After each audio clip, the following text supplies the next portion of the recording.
tell me something about, before I get asking questions, I don't know too much about what you do. Okay, terrific. Marvelous. Talk about what you do, and here's your microphone. Okay, talk about what I'm doing here at UAC. Not so well. We could do that, but I'm more interested in what you do in general. What kind of astrology you do, and just tell us about yourself. Then we can have maybe some talk. We're going to have a conversation. Sure, absolutely. Well, the sort of astrology that I do is, well, I write daily horoscopes or write weekly horoscopes. I have a subscription weekly horoscope website. I do a lot of television appearances and radio appearances, and I also teach and I do workshops, but the big thing that I really devote a lot of my energy to is the research and presentation of the history of astrology in America from the colonial times to modern day. Because there is no proper history of astrology in America that has really emerged. I mean, we've sort of been, when we get into the history of astrology in the modern period, it's still very British and British-centric. And it brings in the different schools, which is great, but it seems to sort of skip over people like Thomas Haig, who is really America's first astrologer in Philadelphia in the 1840s. It seems to skip over Dr. Luke Dennis Broughton, who published a Civil War Gazette during the entirety of the American Civil War and a little bit past, where he gave regular predictions of the outcome of battles, and where Broughton successfully predicted the outbreak of the Civil War, and he also successfully predicted the assassination of President Abraham Lincoln. There's also a tendency to sort of overlook the emergence of astrology and how it spread through the United States of America in its publications, its newspapers, its magazines at the late 19th century, and then its sort of connection to psychology before psychology had really become articulated in the American public in the 19-teens. And then going on forward with Evangeline Adams and Bell Bart in the 1920s and into the 30s, and again, as I said, on to present day. So a lot of my focus, I would probably say right now, research-wise, is really on the 19th and up until about the mid-20th century. Part of this generated the talk that I gave here. Which was? Part of this material generated the talk that I gave here at UAC, which I called Trash Astrology. And it is the history of the disposable astrology, the fortune-telling books, the dream books, the daily horoscopes. And the argument that I made in the lecture, and what I do believe in terms of the research that I've done, is that if it weren't for trash astrology, and yes, that's a deliberately provocative title, astrology would have disappeared. When it had been thrown out of the academia, when it was thrown out of universities, it would have disappeared altogether. In fact, in England, William Lilly kept it alive with pamphlets. And so there's already that very strong and early association of astrology to the press and it being an astrology that the public could read and consume on a regular basis. And as I said earlier, my belief is that that's what kept astrology alive until such a point that, once again, people could sort of re-engage in perhaps a more serious practice or whatever. But I do believe that trash astrology, public astrology, has a life and a history of its own and deserving of respect, and it tells its own story and reflects society in a different way than the reemergence of perhaps more traditional or serious astrological schools, studies, and pursuits. Now, you may have just mentioned it. Are you working on a book, or do you have a book on this? Yes. It will hopefully become a book one day. What I wanted to do is actually, I've been doing this since 2000, so that's 18 years. As you can imagine, collecting the material is challenging, and then articulating and figuring out how it's all going to go. And so I've made a point of doing it in lectures, so that it's gathered, the research is gathered around and articulated in lectures, and then I can go back and put the whole thing together into a book. One of the things you mentioned, I just want to make sure you're aware of it, is that newspaper astrology was also done by people like Charles A. Jane, who was no slouch and did it very, very deliberately and accurately. So it's not just total trash, although you had to be kind of total trash to be doing it. I mean, it's not, but it was a better quality. Actually, there were earlier American astrologers who are better than him. And there, yes, Genevieve Campbell, absolutely, for instance. I don't know if you're familiar with Genevieve Campbell or not. Genevieve Campbell is the first newspaper syndicated astrologer in the United States, and she predates R.H. Naylor by at least 17 years. And she wrote consistently from her debut, which was February 21st, 1917, until I think it's about the June or July period of 1954. And she was syndicated, I have found her columns in 1917 in Portland, Oregon Gazettes, in Salt Lake City newspapers, in Miami, Florida, New York City. So she was widely syndicated, and her astrology was really quite superb. There was an astrologer who's unnamed who wrote for Comfort magazine in the late 1890s in America. And Comfort magazine was the first woman's magazine.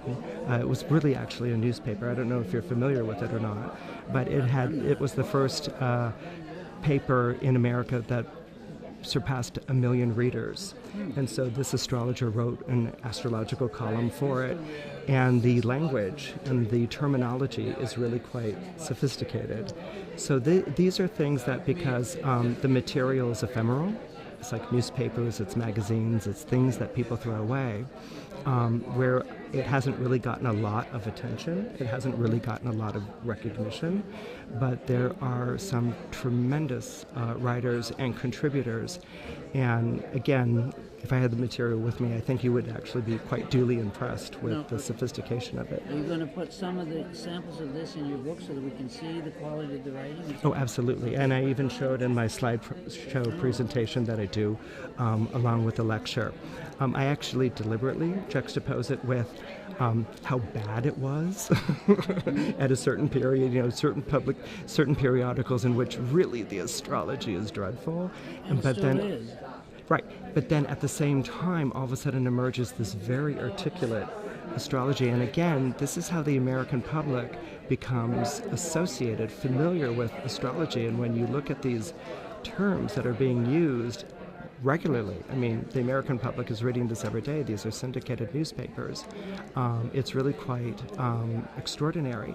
And then, of course, we watch the evolution of astrology from the newspapers into the magazines, the radio shows of the 20s and the 30s. And then, of course, that goes into kind of like a big high period in the 60s and 70s, where you have astrologers appearing regularly on the Merv Griffith show, or the Michael Douglas show, or the Dinah Shore show. And so this is where astrology is really, again, going through the media into the public, and the public is getting their information this way. So astrology actually has a much further influence and a deeper impact on the American public than can really be accurately gauged with just the newspapers. It came in a variety of forms. Now, aside from being an historian, are you also an astrologer? Yes.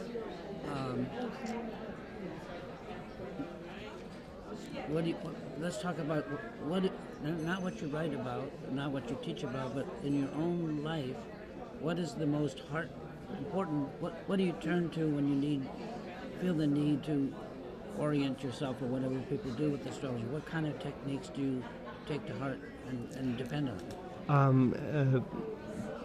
I'm a Capricorn, so I'm pretty meat and potatoes. It's pretty basic, the techniques. I think I write, for instance, a daily horoscope I have for the San Francisco Chronicle. I took over from Jean Dixon when she moved to a higher plane. And one of the wonderful benefits that I learned from writing a daily horoscope, and what I teach my students, is really following the time of the planets, the timing of the planets, their cycles, their aspects. Well, give more detail on what you mean by that. Talk a little bit more about that, please. Well, the thing is, when you're writing on a regular daily basis, you become very familiar, for instance, with the moon and the impact of the moon. You follow the Mercuries, you follow the retrogrades, all these sorts of things, and so you really sort of take on this internal gyroscope or clock, and it really teaches you astrology as an ongoing process rather than perhaps if you're just doing chart reading or something, an episodic process. You're really, because you're writing it every day, you're working with it every day. And one of the big things that I really try to teach, for instance, my students, is that the planets may return, the aspects may repeat, but the times are always changing. It's never the same times that they're coming together in. And I think that view of time and living in time is one of the most beautiful things that astrology can give us, because... Expand on that a little bit. What exactly do you mean by living in time? Good question. Really? Right, because the obvious observation would be like, aren't we all living in time and we check our watches and, We try our best. Right. Right, but living in time in terms of the way that the time is cycling through your life. I mean, astrology, in my opinion, the reason it's worldwide and all around is that it's a calendar. That's why every major civilization, or not so major civilization, created some form of astrology. It was in order to tell time. And I think astrology always had this function of lining society to the timing of the stars. That's why, it was connected with people in power, because whoever sets the agenda, socially or time-wise, is the person who's in charge. But I think that that sense of that feeling of time, and then being able to follow it with the planets. I mean, I can't tell you how many clients, they know that it's a bad time. That's why they're seeing you as an astrologer. But when they know that there's, it's not going to be always, that it's going to let up, or there are going to be pockets of relief or pockets of whatever, it's so important to them, to know that. It almost makes carrying the burden of whatever they're going through easier, because they can sort of project forward into the future and say, okay, this onerous experience or these difficulties that I'm facing aren't going to last forever, or it's going to modulate, or it's going to change in its shape. And I think that can be one of the most beautiful things that astrology can give us. Another question for you: would you agree that astrology is cultural astronomy? That astrology is cultural astronomy. Yeah. Okay. Except I resist astronomy. Because astronomy is the Johnny-come-lately. Astrology precedes astronomy. That's a little... Yeah, That's a little flip. No offense. Okay, I'm being a little flip. I apologize. No, it's okay. Realize that what Copernicus pointed out clearly, that everything doesn't revolve around us. Right. And the astronomers kind of split off. They were all astronomers, astrologers, I guess. I'm not a real historian, but my understanding... They actually were the same. The split takes place in the early 1600s. Okay, but whatever it is, the astronomers walked away with two different charts clutched in their hand, and they've become, botany and astronomy, the two oldest academic disciplines. Right. They make a good living, and they're cherished to some degree by society. Well, astrologers walked away with one. They never received the empowerment of understanding the value of the I'm an expert heliocentric person, right? I've done a lot with helioastrology, which is just another coordinate system. Mm-hmm. But it's really clear, just talking to people, it's still about them too much, and not as much about us. And by us, you're talking about a culture. Well, I'm talking about, maybe you probably won't put this in your book, but this kind of thing is, astronomy is the right livelihood. Mm-hmm. Astrology is a form of entertainment almost, and it's not considered a right livelihood. When I first tried to get my first loan... But you also know that those positions were reversed. Which? That astrology was the livelihood and astronomy wasn't. I'm talking now. Okay, now, right. When I first tried to get I'm a I'm the guy that first programmed astrology. I don't know if you know that, on computers, and I shared it with people back in '77. Thank you. When I went to the bank, and I was proud to be an astrologer, Yeah. and I wanted just $500 to buy a programmable calculator. And they said, well, what are you? And I said, I'm an astrologer. And then he pulled out this thing. He said, well, astrologers are right above migrant workers, and you're not going to get a loan from us. But it's that kind of stuff that... And there's a reason for that, by the way. Well, yeah. Yeah. Historically, there is. Oh, is it what? Yeah. What is it? It's the Vagrancy Act, which came over. It began with Mary Tudor with the Enclosure Act over in England, and it was a carryover on over to the colonies. And basically, what a migrant worker and an astrologer had in common is that they were compelled or to show a working address, a place that they went to. An actual physical address. Exactly. That's why gypsies, fortune tellers, circus acrobats. Evangeline Adams lists them off in her trial. And astrologers were all bundled together because under the Vagrancy Act they couldn't show a permanent... Thank you for that. Yeah. I can't wait to read your book because I'm interested. I'm not an historian, but are you an historian, fan? An amateur one. But you don't like... I just have a love of it. You're not interested in just world history. No, I'm interested in the history of astrology in America. Okay, fair enough. Yeah. Well, that's all really interesting. My background is I've been studying astrology for 58 years. Wow. That's well, not always totally crazy. Right. Your nose isn't in the book the entire time. No. Right. But then, I never got out of high school, and I had a lot of trouble with math, but I wanted so much to experiment with things like local space. Do you know what that is? Local space is a relocation technique. No, what an amazing statement for someone. You didn't get out of high school? I didn't. Right, but yet now you're talking to me about local space, okay, and you weren't that good at math, and now you're... No, I was accepted, even without a diploma, by the University of Michigan. Yeah. But after 3 weeks, I just said it's just the same thing. I went out and lived in Santa Monica and Venice in 1960. Not a bad place to live. No, it's a great place to live. I wanted to be a beatnik. And I lived, and I thought I was going to paint with oils. I was living in a place called the Gas House. Did you play bongo drums? I couldn't play them very well, but I would like to. Okay. Right? So, I'm just saying, I ended up being too young to be a beatnik because they were already selling themselves, basically capitalizing, reinventing themselves. And so I became. I have a good friend that's a poet, John Sinclair. You probably don't know John, but he's famous for marijuana and stuff like that. But he and I agree that we were pre-hippies, but that we introduced the hippies to the liberal sciences and the literature and the arts, because they knew nothing about European literature, but because of the beats, they knew everything about it. So we read all of Kafka and all of Thomas Mann, and also read all the Loeb classics and stuff like that. So we were pretty educated, but no, I never got out of high school only because I couldn't wait to get in the world, right? I just wanted to go live. So you were so eager to... Well, then I became a musician. Okay. I traveled with Bob Dylan in 1961, hitchhiked with him, played with Jerry Garcia. Iggy Pop was my drummer.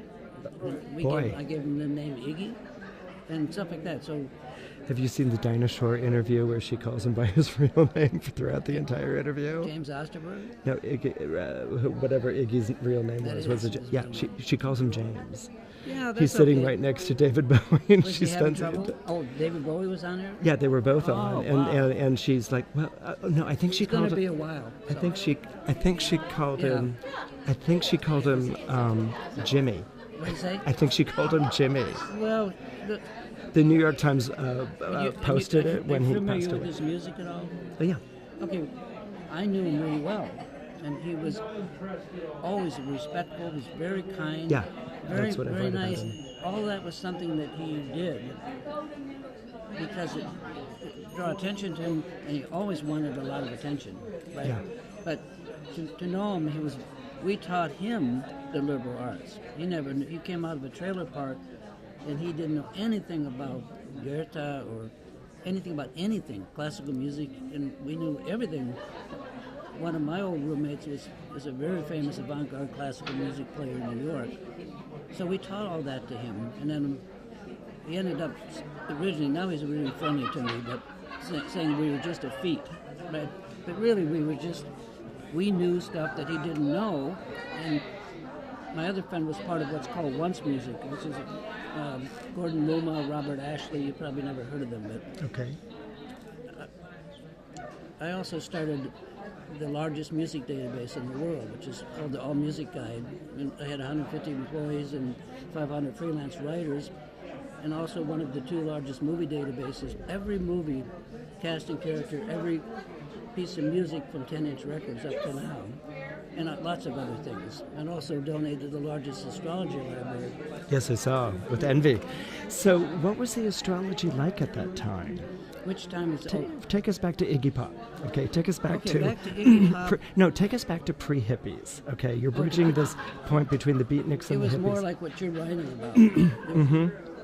But we would have to factor in that I wasn't plugged in Right. to the astrological community then. I was Right, a so you musician. just knew it in an ambient or whatever. Well, no, I mean, I went to live in Berkeley for a year, 1964, and I dropped acid. We still didn't know what it was. And I had enormous, I'm not a druggie, I don't like drugs, but it had an enormous effect on me. Yeah. It took me 30 years to kind of balance it out. But the astrology was just whatever I could pick up. They're books, but they're more like what you're talking about. Because I find this period personally very fascinating in terms of the astrology when it's transitioning from the 50s into 1968. No, it was, to me, the most, Excuse me. most important single book. I had thousands of books. You've seen the picture up there, maybe. And I donated to the University of Wisconsin. Illinois. It's now part of the permanent collection forever. Which is fantastic and, Yes, it's amazingly generous of you. Oh no, It is. well, but my CD collection is 700,000. It's in Ann Arbor. I'm an archivist, right? Right. But that, I think the most influential book to me that was early on was Grant Lewis's Astrology for the Millions. Right. It's a brilliant book. It's not just, he was maybe the first person ever to use For the Millions. He's also one of the first astrologers to mention Broughton. Mention what? Broughton, Luke Dennis Broughton.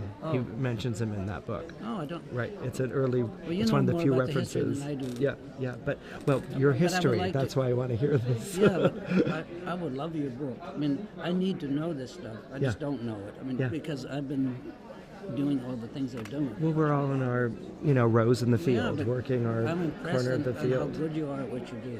Oh, thank you. Impressive, right? God, thank you. No, but I've seen many.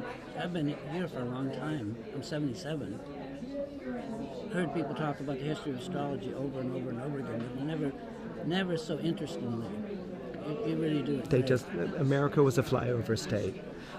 Right. That's what it was treated by. Well, because, and I don't mean to sound like whatever, but it was being written by Brits, so. Oh, true. Yeah. So anyway, there was people like Grant Louis. There was Elizabeth, what's her name in Massachusetts or somewhere?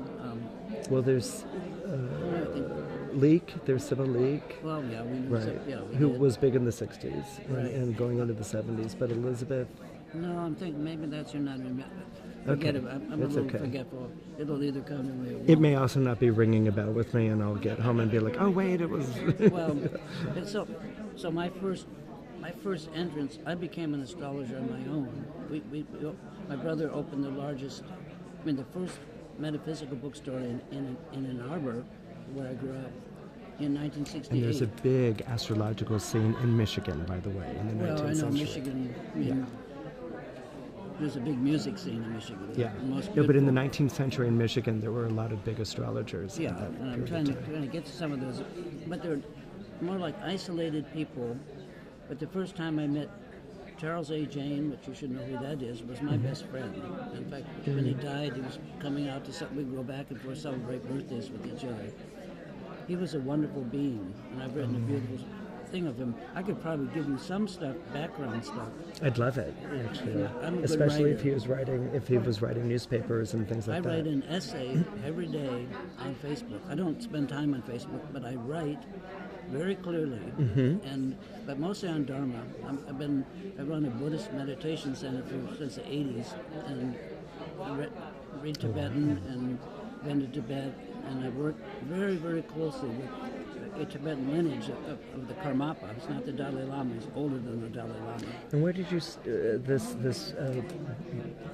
Buddhist center, was this also in Michigan that you were running this? And it's interesting because you say to me in the early 80s, which is really kind of the beginning of the New Age movement. Did you notice that? Was that New Age conspicuous? movement was the 70s. I agree, I was there.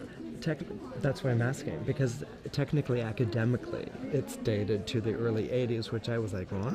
No, it was drifting into shadows, cast its shadows on the future cast its shadows. Or emerging rays of the sun. In the end of the, I was a musician, and I was a performing musician, and I was studying black music. And I spent years studying black music, and I interviewed scores of great musicians, all of which are dead. Back in 1969 and 1970, they called on me to be in charge of all the performers that were getting together for the first time ever. Maybe these two black performers might have been at a club together, but we invited all of their families, their sidemen. We had hundreds of them. That's amazing. And while they were showing a white audience their music, they were having an incredible celebration themselves. I mean, it was a revelation for them to, A, be appreciated, and secondly, to be together in a mass. And I was in charge of giving them food and alcohol. So it was very, very popular. Anyway, we're straying. I bet you were. Yeah, it was. In fact, I didn't ever have a granddad, so these black people became, their wisdom became your my ancestors. teacher. But when I met the Tibetans, they didn't drink or stuff like that, so it was even better wisdom. So you can have ancestors from different places. yeah. No, it's cool. Anyway, we should be friends. I really We like are you. friends. Oh, I'm not. We're already friends. I've had a center. Yeah, I mean, I had a big center there, but I still have a 7-bedroom house right next to mine that astrologers. I had 36 conferences there. When were you having these conferences? This would have been. I moved there in 1980 from Ann Arbor to raise kids, because I wanted kids to go walk downtown without being captured or taken away. Do you have a family? No. Okay, well, I've got 4 kids and 8 grandkids. Oh, And, that's lovely. Been married 47 years, Wow. which is a long time. So what I would say would be, I started Matrix Software, which is next to Microsoft, the second oldest software company that's still on the internet. Isn't that something? That's So amazing. it would be that happened in '77 when I started it, early '78. Oh boy. So by 1980, at first I just made programs. First person ever to do it, and made cassettes. They were all on cassettes. There were no disk drives. Right. And I spent my days making them up and sending them out to people for free.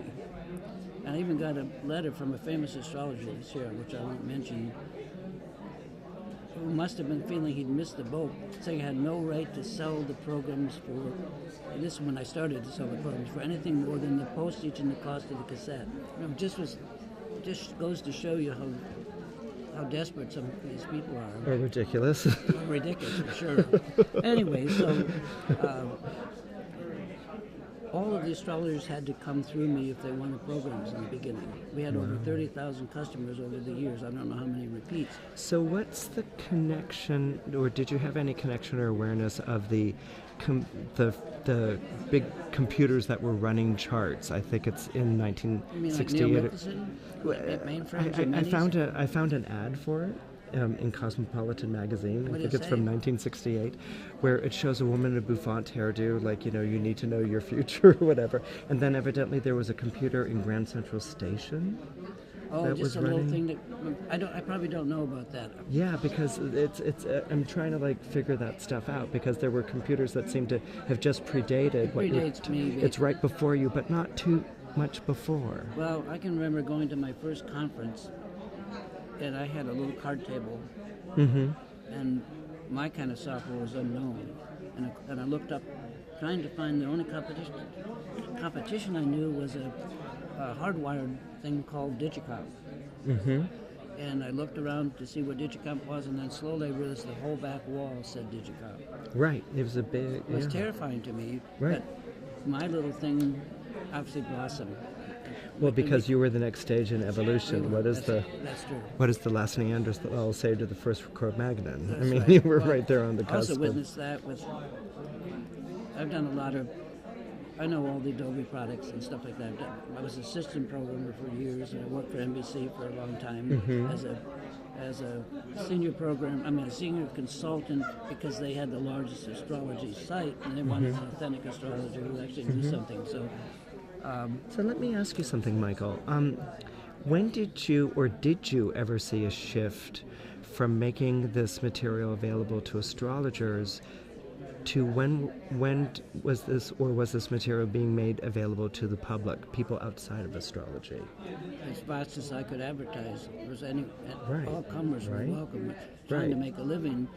My wife and I lived on nothing, and we didn't care. We were happy, and but we had nothing until I had started having kids. Then I got serious. So would you say it was the astrologers who were financially kind of supporting in a way, or would you say it was once you went public with the No, whole... I think that we can talk about this right now briefly, but sometime you probably want to debrief me a little, Yeah. because this is really important. There are many fun stories that you could put in a book about the amount of terror many astrologers thought of computerized astrology. Wow.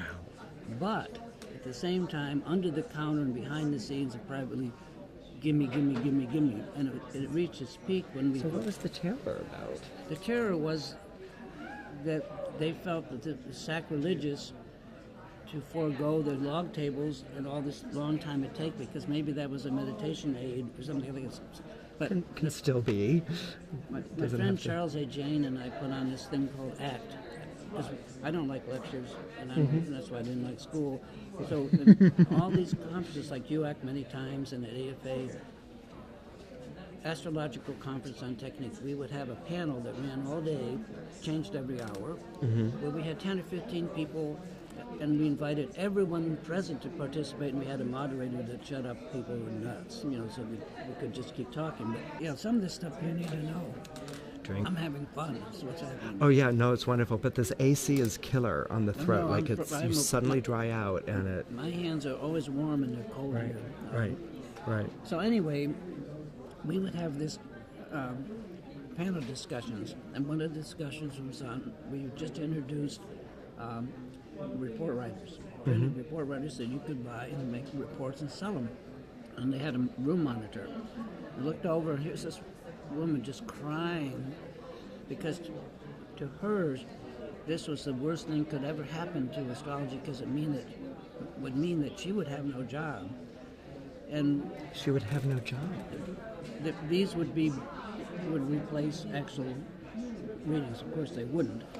Right, but it was an industrial revolution anxiety, fear, panic attack. Exactly. So, Right. So what did happen was that the big name astrologers wouldn't really comment, but they would, again, like before, they would call us and they would buy one under the table, because they could sell $5 or $10 of astrology where people wouldn't pay them their $100, and so it grew rapidly. So all that stuff, if you want the history, I'm the guy, because... Well, it's fascinating to me because whenever there's a change in media, in the way that communication is being distributed, astrology's there. Actually, it seems to be astrology and pornography for some reason, but whenever there's a change in media, those are the two things that move on forward. They're right there at the vanguard. Like it or not, right? I don't know that, but... Yeah. If you go back over the history, yeah, it's there. It sounds like you need to be encouraged to finish this book. Well, it sounds like I need to have another duplicate of me that can have the time to finish, you know. No, actually, what's really exciting is I am in the final stages of negotiating a 2-book deal with Random House, which will be astrology, like popular astrology. But the publisher did voice interest in trash astrology, so hopefully that will, just like that book will get written. when I ran All Music Guide and I had You know what this is like. 150 people who worked for me and 500 freelance writers, the best musicians Great. in the world. But critics, can you imagine 500 critics? Wow. And how you were not immobilized by that. Now it blew my mind what I was going to talk. What we were just talking about. When I ran out of I don't know, something. Something. We were talking about something.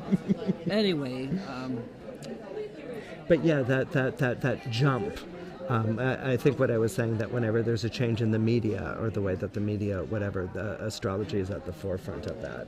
And so you're right there at the computers, and you're right there with the beginning of the software. Every astrologer, I mean, you couldn't name an astrologer that didn't buy from us, but I put on 36 conferences when we would come, and I would take them all out tubing. People like Robert Hand, can you imagine him in a tube, or Lee Lyman down here, we're all, or Michelle Gokelan. What was he like? He was kind of, I don't care if it's recording, he was kind of depressed. Yeah. He and his wife did not get along. Okay. So I know him pretty well. He came more than once and we would just sit around and talk like this. And he was a wonderful guy, very gentlemanly guy, very nice guy. But you know that most of his calculations and stuff have never worked out. He never. That all of his data is really not really statistically produced anything. It didn't hold up. Is that what you're saying? Yeah. So. But God bless him for trying. Well, he was great. He was a great company. Yeah. But I think he was slightly depressed. I mean, I'm an enthusiast, so I'm never really depressed. Right, so, right. But he's European. Europeans are notoriously depressed, right? If not existential. Well, yeah. Wasn't he French? He was. And he and his wife didn't get along. So. Well, that can get, Pretty fierce. So. Oh boy, oh dear. But anyway, everyone Virginia was going Woolf. through there so that I got to meet everyone up close and personal. The most impressive astrologer in my life, I haven't really learned any astrology, but friendship with almost anyone except one German, Theodor Landscheid, was the Supreme Court Justice of Germany. I sent him his first computer, it must be 78 or something. I sent him a Commodore PET. But he was a brilliant thinker. He had a book called Cosmic Cybernetics, How Things Work. It was a brilliant, I had the largest library in the world. I at least went through them all. I didn't read them all. Good grief. No. Horrible stuff, right? You wouldn't be here. You'd be like in your library. His is a little thin book that's brilliant. Mm-hmm.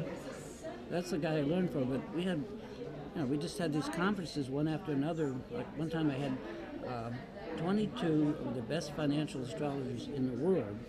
Well, I bet they were dependent on you. How do you know that? Yeah. They were. Absolutely. They made me pay their way under the counter. They didn't want me to reveal. They didn't have bus fare. They didn't have train fare. And I was shocked. And how could they advise people how to spend millions of dollars when they didn't even make any money for themselves? It's boom or bust, Michael. What is it called? It's boom or bust. Oh, Maybe they were just in a bust period and needed your help to get into a boom one. I don't think astrology is predictive that way. Right, right. So you never believed that? Well, no, I was willing to believe that, but I never believed that because I didn't see any sign of it. Right. It was pretty shocking to me because they're nice people. Yeah. Yeah, but wow. Anyway, so I'm not sure what interests you, but I probably know I certainly know a bunch of scuttlebutt, which I don't know that I'll release, but some terrible stuff. Well, what I like is that I know that I have you as a resource. You do. And so I can go and think about questions and things like that. Yeah, I'm always available. And frame them in the right time. So that I can, so that we can have a conversation that's more. Now we have to do one more thing before we bring this to the close. Sure. I want to look at your chart. Okay. Both in the geo and the helio. Because Okay. helio, remember that the geochart is a picture of the solar system from Earth. But Okay. Earth doesn't see what the system was really doing. Okay. And I've worked for 45 years on looking at these helio patterns as if they're some kind of graphic mudra, or a seal or signature. Uh-huh. And I want to see what you're doing. Is this the part of the talk show where? I should turn it off. Should I turn it off? Oh, yeah. Okay, let's do that. Hang on. You know, the part of the talk show where all of a sudden they're going to quiz the